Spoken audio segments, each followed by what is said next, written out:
আল্লাহ রাসূল সাল্লাল্লাহু আলাইহি ওয়াসাল্লাম কোন একটা মজলিসে একজন আনসারী সাহাবীর ব্যাপারে ঘোষণা দিল, বলল এখন যে সাহাবী এসে বসবে সে সাহাবী জান্নাতি। আনসারী সাহাবী এসে বসলো, সবাই তো অবাক, আমাদের কারো ব্যাপারে বিশ্বনবী এই কথা বলল না, এই আনসারী সাহাবী জান্নাতি। আবার কয়েকদিন পরে আরেকটা মজলিসে বিশ্বনবী আবার ঘোষণা দিলেন, এই মুহূর্তে এমন একজন সাহাবী এসে এইখানে বসবে, এই সাহাবীটা জান্নাতি।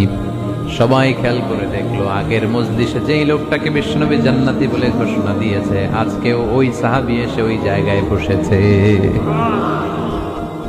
তৃতীয় দিন আবার বিশ্বনবী বললেন, এখন একজন সাহাবী এখানে এসে বসবে, সে জান্নাতি। সবাই খেয়াল করে দেখলো, ওই সাহাবীটাই আবার এসে বসেছে। সবাই অবাক, কি আজীব, কি আছে এই সাহাবীর মধ্যে, যে সাহাবীর ব্যাপারে খুব বিশ্বনবী তিনবার ঘোষণা দিলেন যে সে জান্নাতি। সবচেয়ে বেশি অবাক হয়েছিলেন সাইয়েদনা আব্দুল্লাহ ইবনে আমর ইবনে আস। মনে মনে ভাবলেন, এটা তো চারটেখানে কোনো কথা না, বিশ্বনবীর অ্যানাউন্সমেন্ট। দুনিয়ার বুকে বিশ্বনবী তিনবার এই আনসারী সাহাবীকে জান্নাতি বলে ঘোষণা দিয়েছে, নিশ্চয়ই এই সাহাবীর এমন বিশেষ কোন আমল আছে, এমন বিশেষত্ব আছে যেটা আমাদের মধ্যে নাই। যেমন করেই হোক এই সাহাবীর ভেতরের সব খবর আমার জানতে হবে। সাইয়েদনা আব্দুল্লাহ ইবনে আমর ইবনে আস একবার পরিকল্পনা করে ওই সাহাবীর বাড়িতে চলে গেলেন, যে বললেন, ভাই আমার আব্বার সাথে কয়েকদিন ধরে ঝগড়া, আমার ঘরে থাকতে মন চাচ্ছে না, তোমার বাসায় মেহমান হয়ে এসেছি, যদি তুমি অনুমতি দাও তোমার বাড়িতে 3 দিন মেহমান হয়ে আমি থাকতে চাই। কয়দিন? শুনতেছেন, বুঝতেছেন, কষ্ট হচ্ছে না তো? ওই আনসারী সাহাবী বলে, আহলান ওয়া সাহলান, খোশ আমদেদ, এ আমার সৌভাগ্য, আমার মেহমান হয়ে আপনি থাকবেন, আসেন আমার ঘরে থাকেন, এই ঘরে আমি থাকি, আর এই ঘরটা মেহমান হিসেবে আপনারে দিয়ে দিলাম, থাকেন। এবার আব্দুল্লাহ ইবনে আমর ইবনে আস খুব ভালোভাবে ফলো করতে লাগলেন, কখন এই আনসারী সাহাবী কি করে।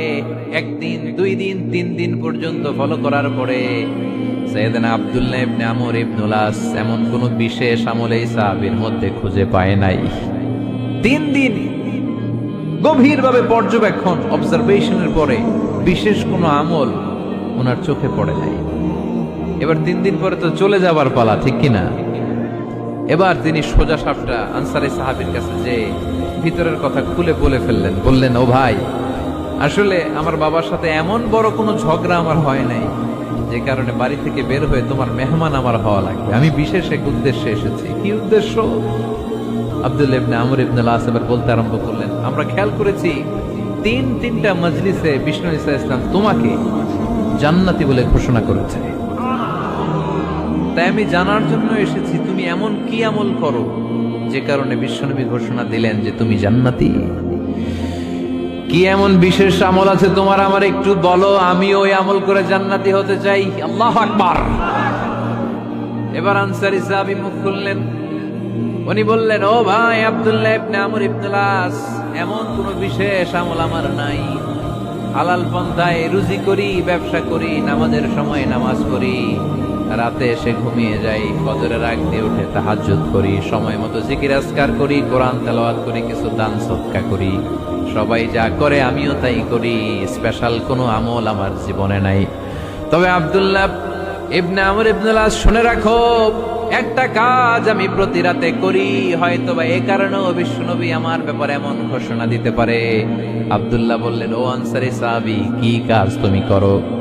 এবার আনসারী সাহাবী বলতে লাগলেন, প্রতি রাতে যখন আমি আমার বিছানায় ঘুমোতে যাই, আমি কারো ব্যাপারে কোনো রাগ, কোনো হিংসা, কোনো ক্ষোভ অন্তর নিয়ে ঘুমাতে যাই না। ওই দিন যার সাথে যা হয়েছে সবাই রে মাফ করে দিয়ে মিটমাট করে একটা প্রশান্ত অন্তর নিয়ে আমি বিছানায় ঘুমাতে যাই।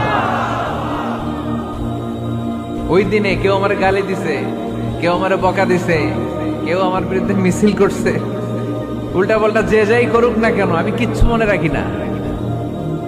আওবি ইলা ফিরাশি, আমি এমন ভাবে আমার বিছানায় যাই, ওয়ালাইসা ফি কলবি হিকদুন আলা আহাদ, এমন অবস্থায় আমি শুয়ে পড়ি যে আমার হৃদয়ে কারো ব্যাপারে আমার হৃদয়ে কোনো ক্ষোভ নাই, কোনো হিংসা নাই, কোনো অহংকার নাই, সব রাগ ক্ষোভ ভুলে গিয়ে সবাইকে ক্ষমা করে দিয়ে আমি বিছানায় ঘুমাতে যাই। এজন্যই বিশ্বনবী এই সাহাবীকে তিনটা মজলিসের ভরা মজলিসের মধ্যে জান্নাতি বলে ঘোষণা করেছে। এই হাদিস থেকে শিক্ষা হলো, আমরাও যদি প্রতি রাতে বিছানায় ঘুমোতে যাওয়ার আগে সবাইরে মাফ করে দিয়ে মনের যত ক্ষোভ জ্বালা যন্ত্রণা আছে সব ভুলে যে বিছানায় ঘুমাতে পারি, এই সাহাবীর মতো আমাদেরকেও জান্নাতি হিসেবে কবুল করবে কে?